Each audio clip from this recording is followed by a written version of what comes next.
Hello नमस्कार, welcome to सुखोपीडिया। तो इस वीडियो में हम लोग बात करेंगे NEET paper leak. NEET 2026 paper leak controversy explained with proof. CBI investigation कहाँ तक चला अभी तक, सिस्टम फेलियर क्या हुआ और कुछ सॉल्यूशंस के बारे में बात करेंगे। चलिए स्टार्ट करते हैं।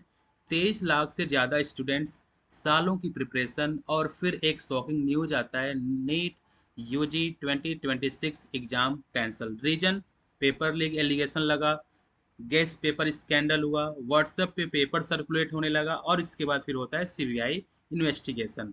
इस वीडियो में हम इमोशनल या पॉलिटिकल एंगल नहीं, फैक्ट्स और डॉक्यूमेंटेड रिपोर्ट्स के बेसिस पर समझेंगे। तो सबसे पहले देखेंगे हम लोग लीक कैसे हुआ, क्या प्रूफ मिला, कौन अरेस्ट हुआ, इसमें एनटीए और गवर्नमेंट ने क्या एक्शन लिया और फ्यूचर में ऐसे स्कैम्स कैसे रोके जा सकते हैं।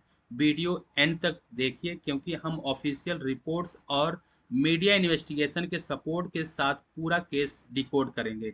चलिए स्टार्ट करते हैं। सबसे पहले देखते हैं इसमें कि नीट इतना इम्पोर्टेंट क्यों है। नीट इंडिया का single largest medical entrance exam है। इस एग्जाम से MBBS, BDS, Ayush, veterinary admissions होते हैं। हर साल लाखों स्टूडेंट्स compete करते हैं। 2026 में भी अराउंड 22 से 23 लाख स्टूडेंट्स ने एग्ज़ाम दिया था। जब इतने मैसिव लेवल पे एग्ज़ाम कंप्रोमाइज होता है तो सिर्फ पेपर लीक नहीं होता, स्टूडेंट्स का ट्रस्ट भी ब्रेक होता है। कंट्रोवर्सी कैसे स्टार्ट हुआ, तो सबसे पहले देखेंगे कंट्रोवर्सी कैसे स्टार्ट हुआ। तो नीट यूजी 2026 एग्जाम 3 मई को कंडक्ट हुआ था। एग्जाम के कुछ घंटों बाद सोशल मीडिया पर क्लेम्स आने लगे कि कुछ गेस पेपर्स सर्कुलेट हुए हैं, एक्चुअल एग्जाम से मैच कर रहे हैं। जो गेस पेपर सर्कुलेट हुए थे वो एक्चुअल एग्जाम जो हुआ था उससे मैच कर रहे थे। इनिशियल लोगों को लगा कोइंसिडेंट हो सकता है, लेकिन राजस्थान एसओजी इन्वेस्टिगेशन में शॉकिंग डिटेल्स सामने आई।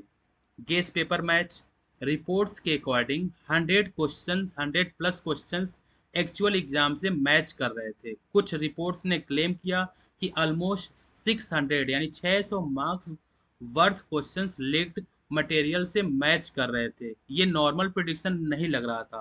व्हाट्सएप लीक ट्रेल कैसे मिला, इन्वेस्टिगेशन में पता चला कि leak controversy,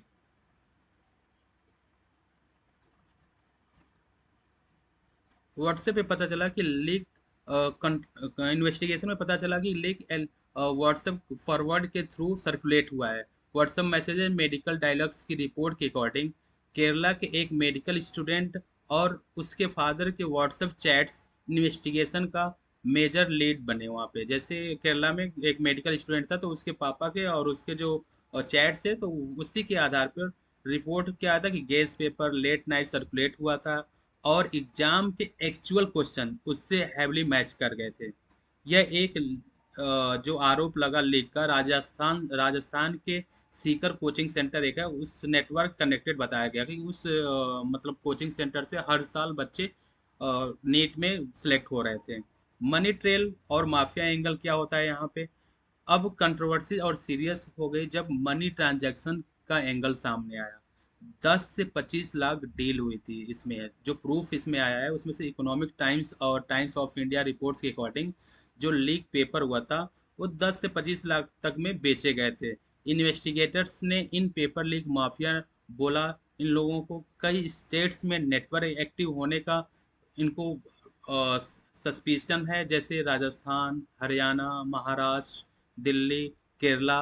hand written paper and scanning allegation भी लगा। जैसे टाइम्स ऑफ इंडिया इन्वेस्टिगेशन के अकॉर्डिंग क्वेश्चन पेपर जो आरोप लगा वो हैंड रिटेन फॉर्मेट में सर्कुलेट हुआ, फिर उसको स्कैन करके डिजिटल फॉर्म में भेजा गया। सीबीआई जो प्रूव जो हुआ उसमें कुछ एक्यूज के कनेक्शन प्रिंटिंग स्कैनिंग चेन से भी जुड़े होने की बात सामने आई।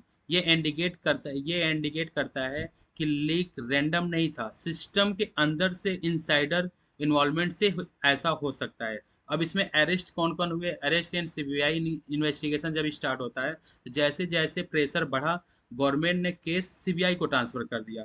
ऑफिशियल सीबीआई प्रोब अब स्टार्ट होता है जिसमें सीबीआई ऑफिशियल्स क्लिपिंग और मल्टीपल रिपोर्ट्स कंफर्म करते हैं की अरेस्ट हुई है, रेड कंडक्ट हुआ है और मल्टी स्टेट इन्वेस्टिगेशन स्टार्ट हुआ। रिपोर्ट्स के अकॉर्डिंग जयपुर, गुरुग्राम, नासिक, पुणे से एक्यूज अरेस्ट हुए हैं।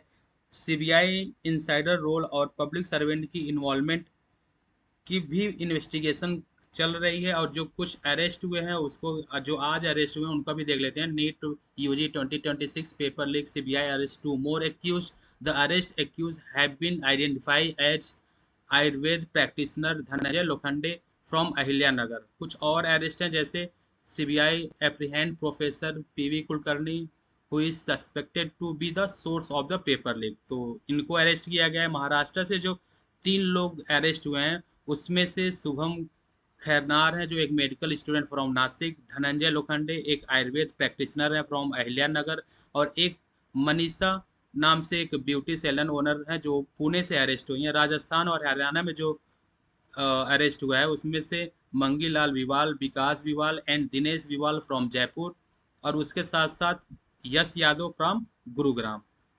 The suspects alleged form an interstate network distributing a leaked guess paper containing around 410 questions that closely match the actual chemistry section. Candidates उसके लिए कितना पे किए थे? 10 से 12 लाख पे किए थे उस मटेरियल को एक्सेस करने के लिए। इसके बाद फिर हम लोग देखेंगे गवर्नमेंट ने एग्जाम कैंसिल क्यों किया।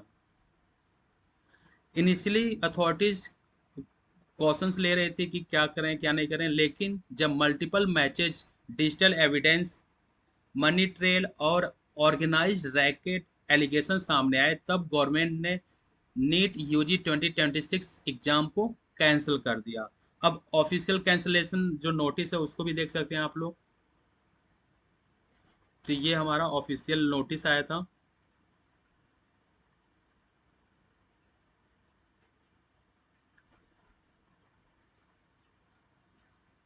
एनटीए ने ऑफिशियली एग्जाम कैंसिल किया और री एग्जाम अनाउंस भी कर दिया है। फ्रेश एग्जाम्स जो होंगे वो 21 जून को कंडक्ट होगा।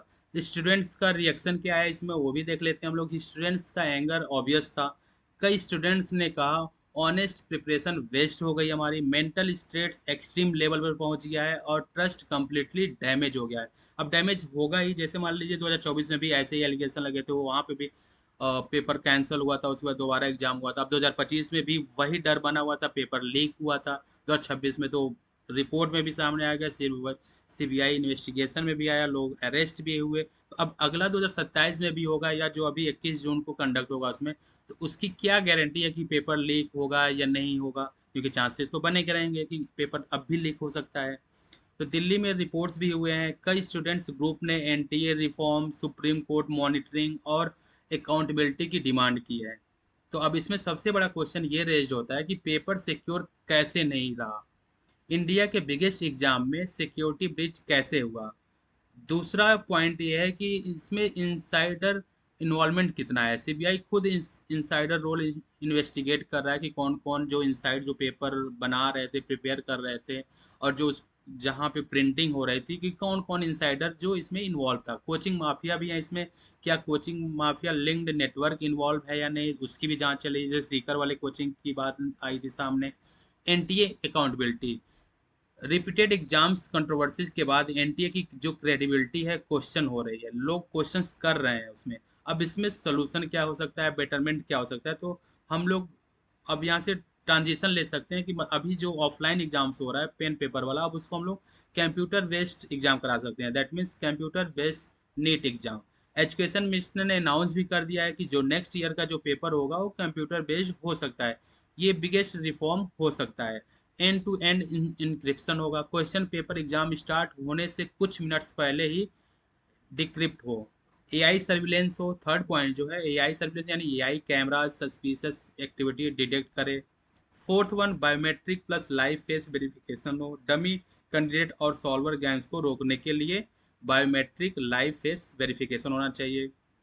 फिफ्थ पॉइंट जो मैं कहना चाहता हूँ उसमें है कि स्ट्रॉन्ग साइबर ऑडिट हो, एवरी एग्जाम सेंटर और सर्वर का इंडिपेंडेंट साइबर ऑडिट मैंडेटरी हो। Six point, life time ban plus fast track course, life time exam mafia के अगेंस्ट स्ट्रिक्ट पनिशमेंट होना चाहिए, और फाइन ऐसे नहीं कि 2 लाख लगा दिया, 4 लाख लगा दिया, कम से कम 10 से 20 करोड़ फाइन लगना चाहिए। और लाइफ टाइम इम्प्रिजनमेंट होगा तो फिर थोड़ा सा डर बनेगा लोगों में। क्योंकि अभी क्या है कि क्रेडिबिलिटी की भी बात है कि एनटीए एग्जाम करा रहा है, 24 में भी लीक हो गया, अभी फिर से लीक हो गया, 2025 वाला कोई रिपोर्ट्स ही नहीं आया, क्या पता वो भी लीक हुआ हो। तो एनटीए ट्रांसपेरेंसी पोर्टल बनाना चाहिए, पब्लिक को रियल टाइम अपडेट मिलने चाहिए, इन्वेस्टिगेशन, ऑडिट, सिक्योरिटी रिपोर्ट्स क्या क्या है ये सबको शेयर होना चाहिए, इस अपडेट्स सबको पब्लिक को मिलना ही मिलना चाहिए। स्टूडेंट्स मेंटल हेल्थ सपोर्ट होना चाहिए, जैसे रिपीटेड कैंसिलेशन और अनसर्टेनिटी स्टूडेंट्स को इमोशनली ब्रेक कर देती है, तो इसलिए स्टूडेंट्स मेंटल हेल्थ सपोर्ट भी होना चाहिए। नाउ नीट 2026 कंट्रोवर्सी सिर्फ एक पेपर लीक स्टोरी नहीं है, ये इंडिया के एग्जामिनेशन सिस्टम की क्रेडिबिलिटी का एक टेस्ट है। अगर लाखों ऑनेस्ट स्टूडेंट्स का फ्यूचर एक एग्जाम पर डिपेंड करता है, तो सिस्टम को भी 100% ऑनेस्ट होना पड़ेगा। अब सवाल ये है, क्या रिफॉर्म्स जेन्युइनली इम्प्लीमेंट होंगे या हर साल स्टूडेंट की अनसर्टेनिटी का सामना करेंगे। आपका क्या ओपिनियन है इस बारे में कि सीबीटी एग्जाम बेटर रहेगा या ट्रेडिशनल ऑफलाइन मोड कंटिन्यू होना चाहिए? कमेंट करके ज़रूर बताएं। वीडियो हेल्पफुल लगी हो तो लाइक शेयर और सब्सक्राइब करें। Thank you. जय हिंद।